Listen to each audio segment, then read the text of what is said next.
Namaste everyone. This is Priyanka Sharma and welcome to Divine Path. Today we will learn the story of Patanjali. The Maharshi Patanjali is also known as father of yoga. Thousands of years ago, the wise munis and rishis approached to Lord Vishnu with a heartfelt concern. They said, "O Lord, you blessed humanity with Ayurveda through Lord Dhanvantari, yet people still suffer. Their bodies fall sick and their mind remains restless." The sages continued, "How do we cure the deeper illnesses, anger, lust, greed, and jealousy? What is the true formula for peace and well being?" Listening to the plea of the rishis, Lord Vishnu revealed a great truth. He said, "For the healing of the mind and soul, I shall send Adishesha on earth. This gift would not just cure the body but also purify the heart.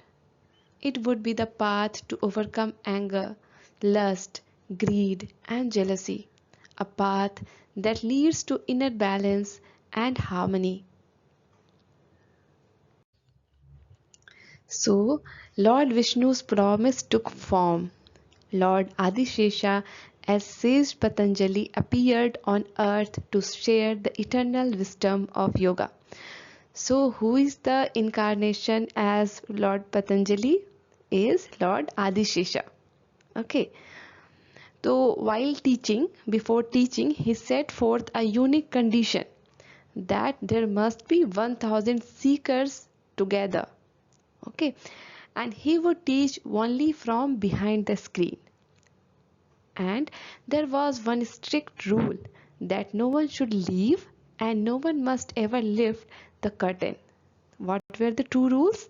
The two rules were that no one will leave in between and no one must ever lift the curtain. The 1000 students sat in silence, waiting with devotion. Without uttering a single word, Patanjali began to transmit the sacred knowledge. A powerful energy filled the hall. Every seeker understood the teachings without hearing a sound. The experience was so overwhelming that curiosity began to arise in their hearts. See what happened here? The one disruption came. One student quietly left the nature's call.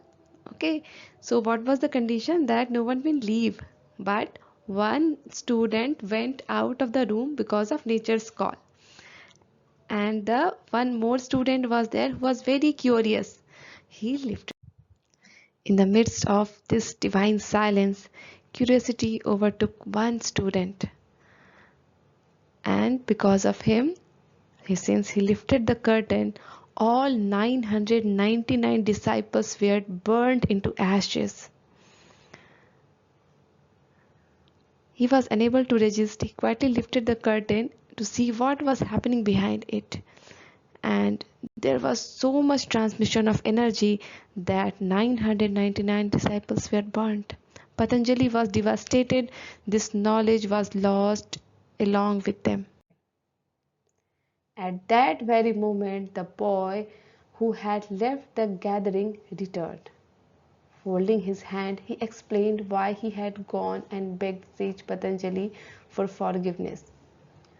Out of compassion, Patanjali decided to teach him the remaining secrets of the Yoga Sutras, but the boy had still broken the sacred rule. As a consequence, Patanjali pronounced a curse. "Because of your disobedience, you shall become a Brahma Rakshas, a restless spirit, bound by your own actions." Yet, even in this sternness, Patanjali left a path to redemption. The sage declared, "You will be freed only when you pass the true teachings of the Yoga Sutra to a worthy student." The Brahma Rakshasa sat on a tree for thousands of years. He asked questions to anyone who passed by. When they failed to answer, he ate them. We can understand that when a knowledgeable person does wrong, it is more dangerous than an ignorant one doing wrong. Then, after seeing the Brahma Rakshasa suffer, Patanjali himself became his disciple. He again took born, and Brahma Rakshasas recited all the Yoga Sutras to him. Patanjali wrote them down on palm leaves while sitting on the tree. The Brahma Rakshasa dictated day and night, and Patanjali wrote down his words using blood as ink. After 7 days of the intense effort, Patanjali went to bath. But when he returned, he discovered something shocking. A goat had eaten most of the leaves on which he had written. So now, whatever we study about Patanjali Yoga Sutra, the sutras are just left out of the eaten goat leaves. Okay, most of the sutras were eaten by goats, but whatever we study, those are enough for this world. So, out of compassion for humanity, Patanjali did not withdraw entirely. Instead, he condensed the essence of yoga into 196 sutras, we can say. Short, powerful verses of truth. And these Yoga Sutras became a timeless guide, a formula to heal not just the body but the restless mind and the spirit. Thank you.